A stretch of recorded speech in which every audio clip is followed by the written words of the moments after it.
Hola amigos, ¿qué tal? Bueno, menuda se ha armado de nuevo con las aventuras psicalípticas de don Juan Carlos. Cada día conocemos más detalles de su actividad, bueno, de su vida alegre, ¿no? Y lo último ha sido una anécdota que cuentan de su paso por la Academia de Zaragoza. Sale en el libro de la doctora María Ángeles Grajal. María Ángeles Grajal es una doctora que se casó con Jaime Hostos, con el torero Jaime Hostos, que falleció hace unos años, y entonces ella ha recogido en un libro anécdotas que le contó su marido. Se ve que hay unas cintas magnetofónicas y también sus conversaciones. El libro se publica en Almuzara, saldrá el mes que viene, pero ya se ha filtrado esta noticia. Resulta que Jaime Hostos fue a torear a Zaragoza mientras don Juan Carlos era príncipe y estaba en la academia, bueno, estaba como cadete en la Academia de Zaragoza, y entonces se lo encontró en el Gran Hotel y le invitó a la corrida que hacía esa tarde. Y luego, a cambio, pues don Juan Carlos con unas vedettes de Colsada, del empresario Colsada que él conocía, y terminaron la noche los cuatro, o sea, ellos dos, Juan Carlos y Hostos, con las dos vedettes en la cama, en la misma cama, en la habitación que ocupaba Jaime Hostos en el Gran Hotel. Bueno, yo no sé si esto se puede considerar orgía o no, porque, claro, no sé a partir de qué número es, pero yo sí que sé que esta anécdota es totalmente verosímil. Yo no la conocía, os lo tengo que decir, y la verdad es que lo que sí conozco es con bastante detalle la vida de don Juan Carlos en la Academia de Zaragoza, bueno, toda su vida, porque he escrito su biografía y he escrito varios libros sobre él. Entonces yo he ido a la arqueología de la información, que son mis libros, y entonces he estado buscando cuándo se pudo dar esta aventura, y creo que la he podido reconstruir bastante bien, porque la verdad es que Hostos no da muchos datos. Yo pienso que esto fue en el año 1956. En el 55 don Juan Carlos había jurado bandera, en el 56 estaba en Zaragoza, en la Academia de Zaragoza. Estoy casi segura de que fue en las fiestas del Pilar, alrededor del 12 de octubre, creo que era el 13 de octubre, en el que Jaime Hostos tomó la alternativa en Zaragoza, en presencia de Antonio Ordóñez. Estaba Hemingway sentado ante el público. Él dice que le brindó un toro a don Juan Carlos. Yo la verdad es que he estado buscándolo y no he visto este brindis por ninguna parte. Además me extraña mucho porque don Juan Carlos en esa época era un príncipe bastante desconocido y nadie sabía muy bien qué pintaba en este país. Pero bueno, él dice que le brindó un toro, pues tenemos que pensar que sí. Y realmente este encuentro en el Gran Hotel es muy lógico, porque aunque don Juan Carlos estaba en la academia, estaba en régimen de internado en la academia, para que pudiera desfogarse, le dejaban ir los fines de semana al Gran Hotel. Y era donde se alojaban los toreros, y fue ahí donde se encontraron. Al mismo tiempo he cruzado datos con la prensa de la época y he visto que Matías Colsada, el empresario teatral que estuvo mucho tiempo aquí en Barcelona, había llevado su espectáculo al Teatro Principal de Zaragoza. O sea que era verdad que las vedettes de Colsada, las alegres chicas de Colsada, yo no sé si hay alguien de mi edad que se acordará de esto, de somos las chicas alegres que trajo Colsada para su diversión, y salían levantando la pierna, ¿no? Como en plan can francés, y eran todas unas mujeres espectaculares. Entonces, claro, pues todo cuadra, ¿no? Las dos vedettes, las dos, el Gran Hotel, la corrida de Hostos por la tarde, Colsada en Zaragoza. O sea que realmente toda la anécdota que cuenta Hostos, la verdad es que está apoyada por muchos datos reales. Pero yo he querido ir más allá y mirar el contexto donde se ocurrió esto, y entonces tengo que decir que esto fue en octubre del año 56, como os digo.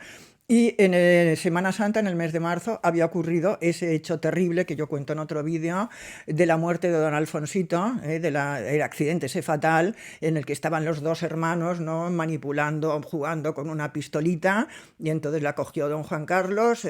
Don Alfonsito se metió por en medio, le disparó, le hizo un disparo fatal, uno solo, aquí en medio de la frente, y de una forma totalmente accidental mató a su hermano en el mes de marzo. Don Juan Carlos iba con una banda negra en el uniforme en todo ese año. Hay fotografías en las que se le ve que va con la banda negra. Y realmente había sido remitido enseguida a la Academia de Zaragoza. Sus padres estaban doloridos. Bueno, se hundió la familia a partir de ese hecho fatal, se hundió. Doña María cayó en las garras de la enfermedad del alcoholismo.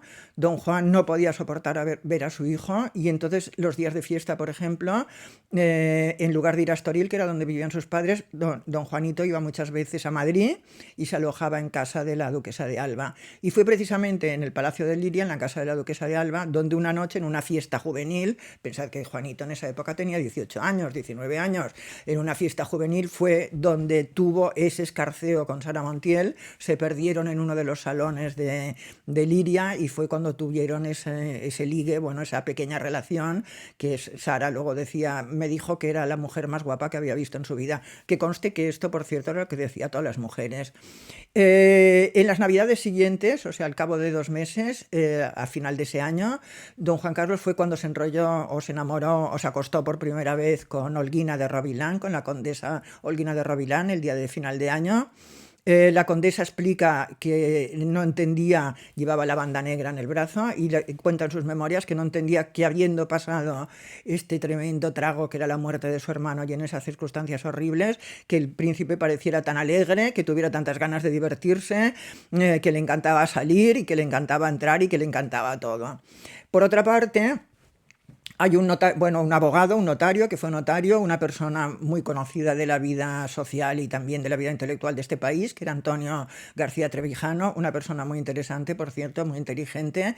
En esa época era notario en Zaragoza, en esa época, en el año 1956, y él ha contado varias veces en entrevistas que le han hecho que le llamaban el mexicano. Iba con un sombrero de Panamá, llevaba un Pegaso de color amarillo, un coche Pegaso, solamente se habían hecho 150 unidades de ese coche porque era carísimo, era imposible de pagar y solamente había 150 en toda España. Llamaba la atención evidentemente en Zaragoza y dice que un día vio al príncipe en la puerta del Gran Hotel, de nuevo en Zaragoza, que se paró, detuvo el coche y Juanito le dijo, don Juanito le dijo, bueno, hola mexicano, porque claro, su fama ya era famoso en Zaragoza, ¿no?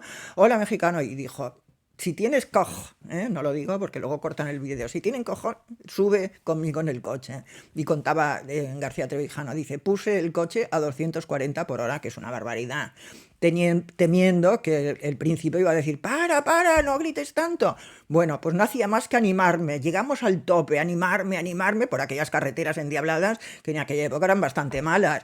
Y entonces ese día, en ese momento, yo le dije, mira, Juanito, yo soy republicano y si estuviéramos en otra época tendrías que fusilarme, cuando fuera rey, si es que alguna vez eres rey, pero como no estamos en esa época, vamos a ser amigos. Y a partir de entonces, García Trevijano, que era muy mujeriego, le presentó a todo tipo de señoritas a don Juan Carlos y le presentaba chicas y al mismo tiempo corría con los gastos de estas muchachas que debían ser la mayoría pues chicas de pago, porque en aquella época, recordemos que era una época de una abstinencia sexual absoluta. En aquella época se decía, irte a la cama con alguien no es que sea pecado, es que es milagro, ¿no? Porque era imposible. Y la mayoría de hombres pues recurrían a las chicas de pago, como si dijéramos, y García Trevijano se hacía cargo de estos gastos porque, según decía él, el pobre Juanito siempre estaba a la última pregunta. Tenía grandes necesidades en este aspecto, don Juanito, desde que era muy pequeño y hasta que ha sido muy mayor. Recordemos que cuando fue luego a la Academia de San Javier, al cabo de un par de años, a la Academia del Aire, le tuvieron que coger un piso en Murcia, poner un piso en Murcia para que se desahogara los fines de semana, porque no aguantaba sin mujeres, sin chicas durante toda la semana encerrado en el cuartel. Esto lo sabía absolutamente todo el mundo, toda la gente que le rodeaba conocía sus aventuras y sus necesidades desaforadas, necesidades sexuales, pero es algo que que lo hemos sabido hablando con gente, investigando y tal, pero algo que realmente se llevaba absolutamente oculto. Las primeras personas que lo sabían eran las encargadas de su seguridad, porque tenían que buscar la manera en que don Juanito pudiera satisfacer sus necesidades con un cierto entorno seguro para que no hubiera ni chantajes, ni embarazos, ni etcétera, etcétera. Bueno, os quiero contar que, bueno, que la vida es así, son luces y sombras. Juanito en esa época tuvo su gran momento, la gran tragedia de su vida. Es una tragedia de la que no ha hablado jamás, jamás menciona a su hermano. Solamente un gran amigo suyo, que también lo es mío ahora, después de tantos años de hablar con él, me dijo que una vez había entrado improvisadamente en el despacho de don Juan Carlos. Era tan amigo que tenía entrada en la zarzuela sin necesidad de anunciarse, y que lo había visto, tenía una fotografía de su hermano y había cogido la fotografía de su hermano y con los ojos llenos de lágrimas lo señaló y le dijo a su amigo: no he querido nunca a nadie como a él. Bueno, pues esto nos hace ver bueno, que también este gran atleta sexual, por decirlo de alguna manera, también tenía sentimientos y también lo pasó mal en muchas ocasiones. Bueno, espero que os haya gustado esto de poner en contexto estas actividades psicalípticas de don Juan Carlos, no sé cómo llamarlas, y bueno, y que os haya divertido y que nos veamos muy pronto. Os quiero mucho. Me gusta entreteneros también con historias intrascendentes y os envío un beso enorme.